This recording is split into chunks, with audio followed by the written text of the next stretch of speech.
Et nous sommes avec Francis Laloupeau, journaliste et auteur. Bonsoir Francis. Bonsoir, vous venez de regarder avec nous ces images d'étudiants africains pris dans cette guerre entre l'Ukraine et la Russie.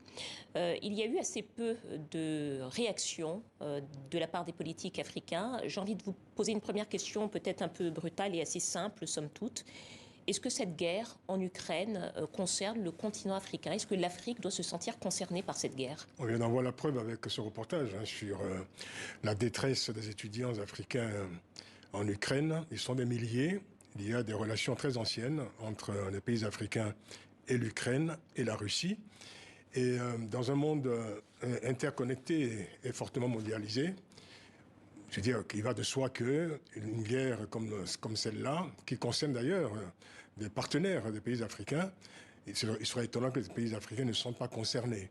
Et c'est vrai qu'on s'étonne de n'avoir d'avoir entendu qu'un communiqué laconique de l'Union africaine, alors même que les acteurs de ce conflit, tous les acteurs de ce conflit sont des partenaires, pour certains anciens d'ailleurs, des pays africains.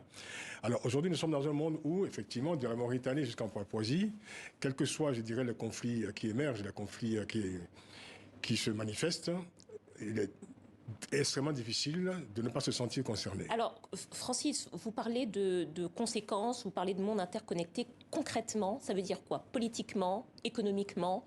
Quelles peuvent être les conséquences pour le continent africain? Alors, économiquement et politiquement, alors il faut dire que ce qui se produit aujourd'hui en Ukraine, au-delà, je dirais, des motifs évoqués par la Russie de Vladimir Poutine, le motif sécuritaire, on assiste en fait à l'affrontement entre deux systèmes de pensée, Et cette guerre cristallise en fait toutes les tensions qui se sont manifestées sur la scène politique internationale depuis ces 20 dernières années. Tensions géostratégiques, tensions idéologiques également. Ce sont deux systèmes qui s'affrontent. D'un côté, vous avez la Russie qui aujourd'hui se pose comme la tête de file des nouvelles autocraties ou systèmes autoritaires, disons, montants. Et vous avez de l'autre côté ce qu'on considère comme le système, la démocratie occidentale progressiste. Il faut se rappeler qu'en 2019, Vladimir Poutine avait fait cette déclaration très intéressante dans le Financial Times, avait dit la démocratie progressiste ont vécu. C'est-à-dire, il faut en finir définitivement, il faut rompre avec ce système. Donc depuis, nous avons effectivement un affrontement systémique entre ces deux parties du monde, en tout cas, ces deux conceptions, en tout cas, du monde. Ce conflit particulier systémique s'est reporté depuis plusieurs années sur le continent africain, puisque toutes les parties, en fait, je dirais, les acteurs de ce conflit sont tous des partenaires des pays africains. Il faut s'interroger donc oui, mais quelle est la place et quel est le rôle des pays africains dans ce système global? Alors, il faut déjà se poser la question de savoir quelle est l'imprégnation de ce conflit sur les systèmes africains. Parce que souvent, on a souligné, je dirais, l'importance des relations économiques, avec la Chine, par exemple, relations militaires avec la Russie, relations récentes, en tout cas renouvelées en tout cas, et puis les relations beaucoup plus anciennes avec l'Europe, avec des pays comme la France ou avec l'Angleterre. La vraie question qu'il fallait se poser depuis plusieurs années, c'était de savoir quel était l'impact de la diversification des partenariats africains sur les politiques internes des pays africains. Parce que là, nous parlons effectivement de ce conflit entre, je dirais, occidentaux et, disons, la coalition montante des nouvelles autocraties. Mais sur le continent africain, on assiste aussi à cet affrontement systémique entre, d'un côté, vous le savez, les acteurs, les militants de l'idéal démocratique et ceux qui, aujourd'hui, militent pour la restauration des autocraties, pour la restauration autocratique en Afrique. Et qui soutiennent, donc, par exemple, des pouvoirs forts comme celui... Voilà. Donc, il y a un lien, je dirais, mécanique entre les conflits à l'œuvre dans les sociétés africaines et ces conflits, aujourd'hui, qui aboutissent... Qu'est-ce que ça peut donner, en fait, concrètement, sur le continent africain? En quoi est-ce que ça peut toucher les gens qui vivent sur le continent? Qu'est-ce que ça peut donner? Écoutez, à partir du moment où il y a un impact très fort sur le système politique.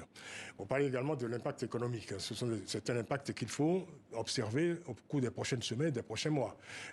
Puisque tout conflit, évidemment, produit ses conséquences à la fois politiques, économiques, etc. Et l'Afrique, je veux dire, n'échappe pas aux conséquences qui vont émaner de ce conflit. Oui, on a parlé par exemple de l'augmentation du coût des matières premières, que ce le blé, conflit, par exemple, le blé est au centre, effectivement, de toutes choses. Et que donc tous les produits qu'on consomme beaucoup en Afrique, par exemple le pain, puisqu'on consomme beaucoup de pain en Afrique, le prix du pain concrètement risque d'augmenter, le prix de beaucoup de matières premières et de produits de première nécessité. Et vous savez, comme pour d'autres conflits qu'on a connus, enfin pour d'autres crises qu'on a connues au cours de ces dernières années, c'était la crise financière il y a quelques années, ça a été également la crise sanitaire qu'on a connue récemment, l'Afrique a des capacités de contournement. Et le fait que l'Afrique ait une diversité de partenariats, aujourd'hui, peuvent effectivement lui permettre d'avoir, je dirais, des soupapes de sécurité, notamment avec la Chine, par exemple, ou avec d'autres partenaires comme l'Inde, d'autres partenaires comme la Turquie, par exemple.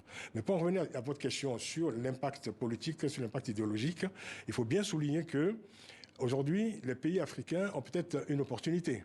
C'est de redéfinir très clairement quels sont leurs choix, quels sont les choix en termes de sécurité politique, sécurité économique, sécurité sanitaire, culturelle et sociale. Parce que malheureusement, l'Afrique a toujours fonctionné en réaction, je dirais, aux autres systèmes extérieurs, comme si, par exemple, la démocratie était un système importé, comme si l'autocratie était également une forme de mimétisme vis-à-vis de cette nouvelle coalition d'autocratie montante. Il est peut-être temps en tout cas, l'Afrique a la possibilité aujourd'hui de définir ses propres horizons, de définir ses propres choix idéologiques et ses propres choix politiques, en s'affranchissant de toutes les tutelles, en toute indépendance. Je crois que c'est l'un des enjeux majeurs face à ce conflit, qui pourrait peut-être permettre à l'Afrique de trouver, je dirais, son chemin et de ne pas reproduire sur le continent, de ne pas en tout cas d'éviter la répercussion sur le continent des conflits qui se produisent entre les puissances extérieures. Une troisième voie donc entre deux pôles qui semblent se dessiner, ou se redessiner, en tout cas une voie africaine. Merci beaucoup Francis Laloupeau, journaliste, auteur. Merci à vous pour ces explications.